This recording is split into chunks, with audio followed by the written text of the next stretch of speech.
तो दोस्तों Julian Alvarez अगर इतना ज़्यादा गुस्सा दिखाएगा जिस तरीके से उसने आज ट्रेनिंग में गुस्सा दिखाया, मुझे लग नहीं रहा दोस्तों कि इस जन्म में निकल पाएगा वो एथलेटिको मैड्रिड से बाहर। मतलब उसको वो एक और कॉन्ट्रैक्ट साइन करवा लेंगे 60 साल का उसका। भाई यहाँ पे मुश्किल है भाई, बहुत मुश्किल है। इस तरीके से अगर आप करते हो इस समय पे तो यार मुझे लग रहा है एल्वारेस को थैनोस बन जाना चाहिए था भाई, हल्क बन जाना चाहिए था, स्मैश करनी चाहिए थी। ये जो ट्रेनिंग ग्राउंड है इसमें किसी को करने ही नहीं देना चाहिए था। एम्बापी को वीडियो याद होगी आपको, क्लिप याद होगी जिसमें मेसी के आगे जितनी भी बॉल आ रही थी सबको भाई मार मार के उड़ा रहा था। इसको भी एल्वारेस को जितनी बॉल है सब भाई बाहर कर देनी चाहिए यहाँ पे स्पोर्ट सिटी के, मार मार के कुछ इस तरीके से गुस्सा दिखाना चाहिए। बट नहीं दोस्तों, यहाँ पे कुछ हुआ नहीं है। हमने सोचा कि भाई सिमियोने से बात होगी तो कुछ होगा, बट बताया जा रहा बंदा टाइम पे आया टाइम पे चला गया। अबे बात कब की? तो कुछ रिपोर्ट्स ये भी आ रही, बताया जा रहा कि जल्दी आया था, सिमियोने भी जल्दी आए थे। 10-15 मिनट का डिस्कशन हुआ जिसमें यहाँ पे एल्वारेस ने अपना पार्ट सामने रखा एंड यहाँ पे सिमियोने ने भी उसको बोला कि भाई you are in my plan, आगे जो फ्यूचर है एंड चले जा, मुंह उठा के, अब जैसे आया वैसे ही चले जा। कुछ हैं यहाँ पे, कुछ एडिशनल कई सारे लोग हैं जो कि भाई हैंडल्स हैं जो कि अपनी कहानी ऐड कर रहे हैं कि सिमियोने ने उसको बोला है कि भाई मैं तो चाहता हूँ तू चले जाए, ठीक है, मैं तो चाहता हूँ तू चले जाए, बट यहाँ पे भाई मेरे ऊपर प्रेशर है एंड प्रेसिडेंट चाहते हैं कि आप रुको, तो आपको रुकना पड़ेगा भाई, you are part of the team obviously.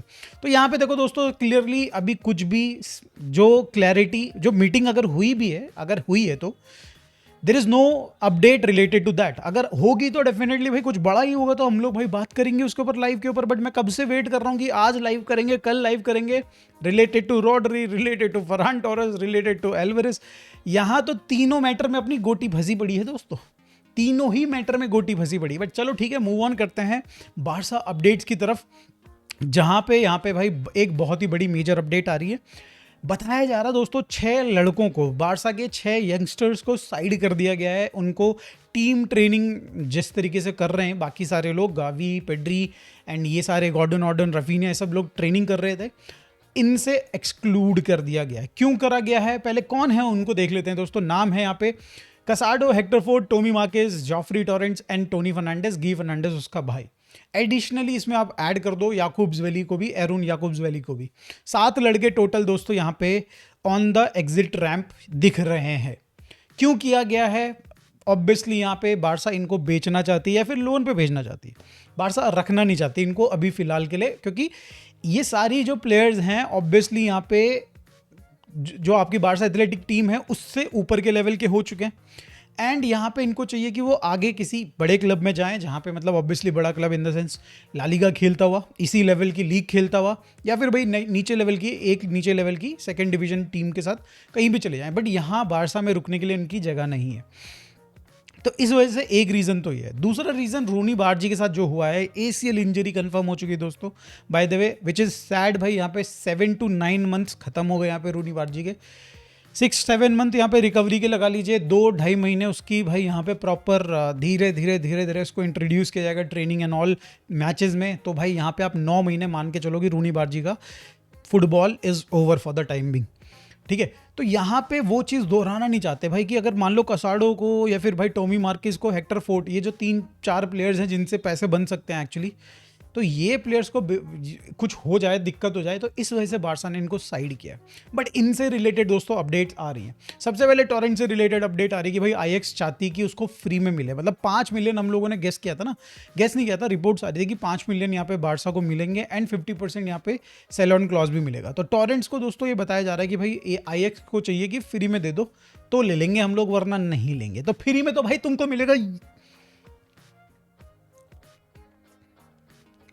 छोड़ो कोई दिक्कत नहीं। मूव ऑन करते हैं दोस्तों कसाडो की तरफ भाई, जहां पे कसाडो इज नॉट हैप्पी कि भाई तुम चाहते हो कि मुझे बेचना, तो मैं ये समझता हूँ, बार्सिलोना मुझे बेचना चाहती है तो मैं समझता हूँ। बट द प्रॉब्लम है इज कि वो ये भी समझ रहा है कि भाई बार्सिलोना जानबूझ करके उसको पुश कर रही है टुवर्ड्स साउदी क्लब्स। वो चाहता है कि मैं इस यूरोप में रहूँ, एट द सेम टाइम भाई यूरोपियन क्लब उसके ज़्यादा पैसे देने को तैयार नहीं है, 15 मिलियन से ज़्यादा पैसा देने के लिए तैयार नहीं है। बारसा को 25 मिलियन 30 मिलियन मिल रहे हैं, उससे ज़्यादा मिल रहे हैं सऊदी से एंड बारसा उनको पुश कर रही है, जितने भी सस्ते ऑफर्स या फिर छोटे ऑफर्स आए हैं, चीप ऑफर्स आए हैं, उनको रिजेक्ट कर रही है बारसा, और वो यूरोपियन क्लब्स के थ्रू आए थे। तो कसाडो को ये बुरा लग रहा है कि आप चलो ठीक है मुझे बाहर जाने दो, कोई दिक्कत नहीं, मुझे सेल कर दो, बट भाई यूरोपियन क्लब में भेजो, मेरे फ्यूचर का क्या। देखो दोस्तों, यहाँ पे आप थोड़ा सा प्रैक्टिकल अगर आप होंगे तो डेफिनेटली यहाँ पे कसाडो के लिए बुरा हो रहा है, but at the same time अगर क्लब के पॉइंट ऑफ व्यू से देखेंगे तो हमने बहुत ज़्यादा इन्वेस्ट किया है कसाडो के ऊपर, and it is right time to भाई वहाँ से थोड़ा पैसे हम लोग कमा पाएँ। आई नो भाई यहाँ पे बड़ा ही कठोर दिल बोलेंगे आप हम मुझे, बट भाई इसी तरीके से क्लब चलता है। अगर आप इतना स्टैंड नहीं ले पाओगे तो भाई ये क्लब फिर नीचे ही जाएगा भाई, नहीं जा पाएगा ऊपर की तरफ भाई यहाँ पे। और बाकी लोग हैं भाई, सबसे बुरा मुझे यहाँ पे भाई टोनी के लिए लग रहा है कि टोनी 17 ईयर ओल्ड होने के बावजूद अभी बारसा एथलेटिक में क्यों नहीं, बिकॉज उसकी क्वालिटी इतनी अच्छी है कि भाई हम उसको चाहते हैं कि वो लोन पे बाहर चले जाए, एट द सेम टाइम वो कॉन्ट्रैक्ट रिन्यू करके जाए। गुई का मैं समझ रहा हूँ, गुई को भाई यहाँ पे चांस नहीं मिल सकता, मिडफील्ड में भाई जगह ही नहीं है, but Toni Fernandez should renew and he should go for a loan भाई बाहर, है ना। तो ये दो भाई लोग भी जा रहे हैं यहाँ से। एंड देन भाई याकूब्सविली अगेन भाई, एक फुटबॉलर, एक गोलकीपर, जो कि भाई मुझे पर्सनली लगता है कि काफ़ी सही है प्लेयर, एंड उसके बावजूद बारसा उसको जाने दे रही, बिकॉज भाई there is a guy Eder already भाई जो कि पाइपलाइन में है, ला मासिया से एक बढ़िया गोलकीपर निकल रहा है, एंड याकूब्सविली के अपने कुछ यहाँ पे आप बात करें तो लिमिटेशंस है। उसकी हाइट जो है somewhere around 6 foot to 6 foot 2 है, जो कि एक गोलकीपर के लिए इतनी अच्छी नहीं होती है, डिफेंडर के लिए इट्स ओके भाई। गोलकीपर शुड बी मिनिमम भाई यहाँ पे आजकल 6 फुट 3 से 4 इंच के होने चाहिए, अपना खुद जुआन गार्सिया 6 फुट 4 इंच का है। तो यार थोड़ी लिमिटेशन है याकूब्सविली की, but he is a fantastic goalkeeper and possibly एक लोन पे भेज सकती है बारसा उसको, और उसको अपना जो रोल है as a third choice goalkeeper वो पसंद भी नहीं है। तो ठीक है, क्या कर सकते हैं राइट, कहीं और जाना चाहता है तो कोई दिक्कत वाली बात नहीं है, पैसे मिल जाए बारसा को। तो इन सब से भाई ये दिक्कतें हैं। अब मूव ऑन करते हैं दोस्तों अगली अपडेट की तरफ, जो कि है यहाँ पे भाई इकर रॉड्रिगेज, जो कि भाई जिनकी गोलकीपर की मैं तारीफ भी कर रहा था। तो बारसा इसको थर्ड चॉइस गोलकीपर बनाने के बारे में सोच रही है, प्रमोट करने के बारे में सोच रही है। एंड भाई ये लड़का जो है, इसको भाई जिन लोगों को पता है, विक्टर वेल्डेस भाई जो हुआ करते थे हमारे गोलकीपर एक टाइम पे मेसी वाले ज़माने में, ठीक है, बिफोर टेर स्टेगन यही हुआ करते थे, और ये एक ऐसे गोलकीपर है जो ला मासिया से आए थे और अपना करियर उन्होंने एंड किया बार्सिलोना के अंदर, एंड उसके बाद दोबारा कभी दिखाई भी नहीं दिए, मतलब दिखाई दिए होंगे किसी को तो दिखाई दिए होंगे, सोशल मीडिया में कहीं नहीं दिखाई दिए। तो ये डेफिनेटली भाई यहाँ पे उन्हीं का ही एक रीजन टाइप का बताया जा रहा है, सिमिलैरिटीज़ हैं भाई इकर रॉड्रिगेज के अंदर। तो लेट्स सी दोस्तों किस तरीके के गोलकीपर हैं, वैसे तो कुछ हमको पता चलेगा नहीं, बट ये इस समय पे ट्रेन कर रहे हैं विद मेन टीम। अगली अपडेट दोस्तों रॉड्री से रिलेटेड है कि भाई यहाँ पे बार्सिलोना की एक वर्बल डील 60 मिलियन की, प्लस यहाँ पे भाई 5 मिलियन के अराउंड यहाँ पे शायद से हमने उसमें एड ऑन्स परफॉर्मेंस बोनस डाले थे, वो भेजी गई थी, वर्बली भेजी गई थी, टेलीफोन पे भेजी गई थी आई गेस यहाँ पे। तो ये जो डील है दोस्तों, इसको भी सिटी ने रिजेक्ट कर दिया है, एंड सिटी बोल रही है कि भाई समवेयर अराउंड 80 मिलियन आइए तब बात करेंगे।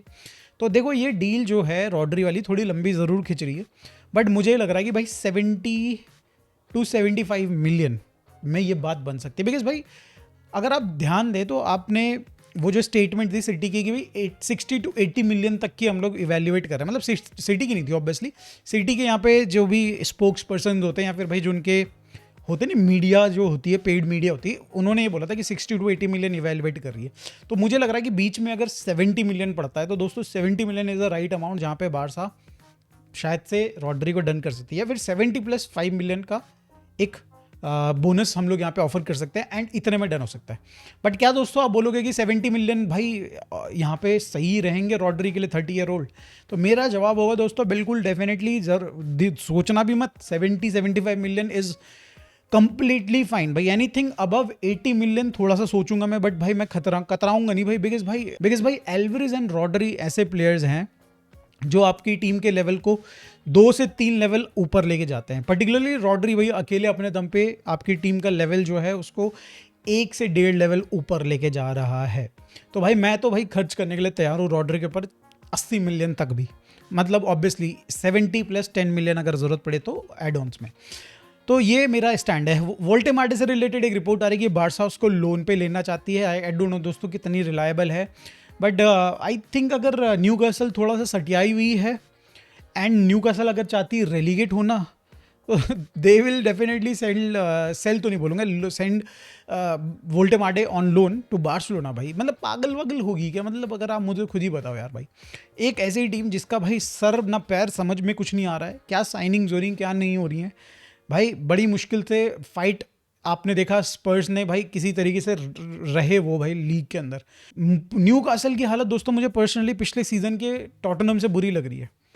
एंड भाई बुरा हो सकता है, डेफिनेटली बुरा हो सकता है उनके साथ, और अगर कुछ ना हो तो दोस्तों यहाँ पे 18-17 फिनिश कर पाएंगे, हो जाएंगे वो लोग, लग सकती लिटरली वाट इनकी। तो देखने वाली बात है भाई, अगर भेजते तो बारसा के लिए तो सही हो जाएगा, लोन पे हमारा 1 साल का सोल्यूशन हो जाएगा, मे बी भाई अगले साल हम साइन कर पाएँ किसी को, कोई यहाँ पे अपॉर्चुनिटी आ जाए। अगली अपडेट आ रही है दोस्तों यहाँ पे पेड्रो पोरो से रिलेटेड, कि यहाँ पे अगर जूल्स कुंडे को सेल करती है बारसा, जो कि यहाँ पे डेको ने एक बार बीच में पेड्रो पोरो के साथ डिस्कशन किया था, और अभी भी यहाँ पे कुछ डिस्कशंस हुए हैं रिसेंट में, तो ये चीज़ क्लैरिटी मिल रही है कि भाई क्या बारसा कंसीडर कर रही है एक्चुअली भाई जूल्स कुंडे को सेल करने में। तो जो ऑफर्स आ रहे हैं यहाँ पे, कई सारे ऑफर्स हैं बाय द वे जूल्स कुंडे के पास प्रीमियर लीग से, एंड वो चूज़ नहीं करना चाहते, वो बेसिकली यहीं रुकना चाहते हैं, बारसा में ही रुकना चाहते हैं। एंड ऐसे में अगर बारसा उनको बोलती है कि भाई we need the money and आप चले जाइए, आप हमें सूट नहीं करते, तो शायद से जूल्स कुंडे एक बार को कंसिडर कर सकता है ये सारे ऑफर्स में से एक ऑफर ऑब्वियसली। बट ऐसे में दोस्तों पेड्रो पोरो के साथ कोई ऐसा अग्रीमेंट तो होता हुआ नज़र नहीं आ रहा है कि भाई यहाँ पे बार्सिलोना ने उसके साथ कोई डील अग्री कर ली है तो वो यहाँ पे जूल्स कुंडे को पुश करेगी। जैसे फरहान के केस में हमने भाई उसको जाने से रोका नहीं, वो चला गया फाइनली, मतलब अभी हुआ नहीं डील डन, बट हो जाएगा। तो उसी तरीके से भाई यहाँ पे हमने जूल्स कुंडे को अभी बोला नहीं है, तो ऐसा इतना जल्दबाजी करने की ज़रूरत है नहीं बारसा को। एंड इतनी बड़ी मेजर ओवरहॉल हो रही है पूरी टीम, आपने देखा भाई पूरा का पूरा अटैक साफ हो गया है, एक तरीके से देखा जाए तो मेन 9 तो दोनों चले गए, ठीक है, अरोह चले गया है, तो भाई इतना मेजर चेंजेस नहीं करने की ज़रूरत नहीं है। बहुत ज़्यादा डिससेटिस्फैक्शन नेगेटिविटी आ जाती है टीम के अंदर, फ्रैंकी डियोंग के अचानक से जाने के बाद उनकी स्पॉट चली जाएगी, तो भाई ऐसा लगेगा लोगों को कि भाई एक क्रूशल प्लेयर है उसकी जगह नहीं है, तो हम लोगों का क्या होगा। बर्नाल सोच रहा होगा इस समय पे, बर्नाल के एजेंट्स आके डेको से मिल रहे हैं, ऑल्दो वो सैलरी वैलरी की बातें कर रहे हैं, बट डिस्कशन ज़रूर हुआ होगा कि भाई मेरे बंदे का, मेरे जो ये एजेंट है, मेरा क्लाइंट है, उसका रोल का क्या बर्नाल का अफेक्टेड होगा रोल यहाँ पे रॉड्री के आने के बाद, जो कि क्लियरली दिख रहा होगा भाई। फ्रैंकी डियोंग को भी मिनट्स देने पड़ेंगे, रॉड्री को भी देने पड़ेंगे, बर्नाल को भी देने पड़ेंगे, कैसे काम चलेगा। तो यहाँ पे नेगेटिविटी आ सकती है, तो मेरे को तो नहीं लगता कि भाई यहाँ पे जूल्स कुंडे को सेल करेगी बार्सिलोना, बट कुछ भी हो सकता है दोस्तों, डेको और हंसी फ्लिक क्या ना कर दे भाई यहाँ पे। सिमिलरली दोस्तों अपडेट आ रही है कि लाउतारो को रिजेक्ट कर दिया है हंसी फ्लिक ने, भाई he do not want Lautaro Vlahovic तो इनफैक्ट कोई तो टर्किश क्लब है, फिर कोई तो क्लब है, उसके साथ उसका हेरवीगो भी आ चुका है, मैं तो बताना भी नहीं चाह रहा, बट देख लो फोटो ये रही, ठीक है। तो Vlahovic was not even a option for Barcelona यहाँ पे, एंड लाउतारो को कंसीडर नहीं करता हंसी फ्लिक, ही ओनली वांट्स यहाँ पे एल्वेरेज नहीं आ रहा, तो देन भाई हंसी फ्लिक क्या चाहता है ये तो हंसी फ्लिक ही जानता है भाई यहाँ पे। एंड देन यहाँ पे एक न्यूज़ आ रही है एथलेटिको मैड्रिड की तरफ से, भाई यहाँ पे सॉरलॉथ जो है दोस्तों वो इंजर्ड हो चुके हैं, he is injured for and he is out for 4 weeks, मतलब माइनर इंजरी है, ऐसा कोई मेजर नहीं है, बट भाई वो सही टाइम पे इंजर्ड हो गया, बिल्कुल एसेंसियो की तरह, भाई राहुल एसेंसियो की तरह बिल्कुल सही टाइम पे इंजर्ड हो गया, जब बाहर जाने का टाइम था, उसका बिकने का टाइम था, इंजर्ड हो गया है। अब एथलेटिको मैड्रिड में मस्त बैठेगा, एंड जब तक भाई ट्रांसफर विंडो खत्म नहीं होती तब तक वो नहीं जाएगा। इससे अच्छी बात बारसा के लिए क्या हो सकती है। अब उनको यहाँ पे अगर नया स्ट्राइकर लाना है तो वो एल्वेरेज की जगह पे ही लाना होगा, ये मजबूरी बन चुकी है एथलेटिको मैड्रिड की, अगर वो नया स्ट्राइकर लाना चाहते हैं, और अगर नहीं लाना चाहते तो फिर और बढ़िया है भाई, क्या दिक्कत है ना, फिर बैठे रहो एथलेटिको मैड्रिड में ये एल्वेरेज को लेके। एंड फाइनली दोस्तों अब हम लोग छोटा सा एक कवर कर लेते हैं फरहान टोरेस की अपडेट, जिसमें भाई 2 डिफरेंट रिपोर्ट्स आ रही हैं। एक रिपोर्ट बोल रही है यहाँ पे कि यस भाई deal has been agreed verbally again, भाई 50+5 मिलियन का यहाँ पे भाई बोनसेस वाला जो पार्ट रहेगा, तो एक 55 मिलियन का पैकेज को एक्सेप्ट कर लिया गया है यहाँ पे बेसिकली आपका बारसा एंड PSG के बीच में। बट देन भाई यहाँ पे एक ऐसा बंदा जिसने फब्रिजियो की बात काट दी है ना, आप लोगों को नाम पता होगा भाई, फ्लोरियन प्लेंटनबर्ग, भाई जो भी नाम है इनका, इन्होंने इस चीज़ को बोला है कि भाई नहीं अभी डील डन नहीं हुई है, अभी डील्स अग्रीड नहीं हुई हैं, जो भी मतलब ये जो डिस्कशन है अभी भी कहीं ना कहीं चल रहा है। तो यहाँ पे देखो दोस्तों अभी कुछ भी कंप्लीट नहीं हुआ है, बट हाँ पॉजिटिविटी फरान टोरस की उतनी ही ज़्यादा है जितनी नेगेटिविटी एल्वेरिस की है हमारे डील में। रॉड्री वाली डील भाई बीचों में न्यूट्रल में कहीं है। फरान टोरस जा रहा है, एल्वेरिस नहीं आ रहा है, रॉड्री के बारे में कुछ कहा नहीं जा रहा है, वो वाला सीन चल रहा है दोस्तों अभी फिलहाल ट्रांसफर विंडो में। तो इन केस दोस्तों कुछ बढ़िया अगर होता है तो we will do a live. Try करता हूँ मैं आज यूएफए का भाई यहाँ पे सुपर कप का जो भी फाइनल है उसको भी देखते हैं। एंड यस भाई मिलिएगा, जुड़िएगा, डिस्कशन कर लेंगे इन सब चीज़ों के बारे में। Thank you so much for watching this video. मिलते हैं, बाय बाय फॉर नाउ।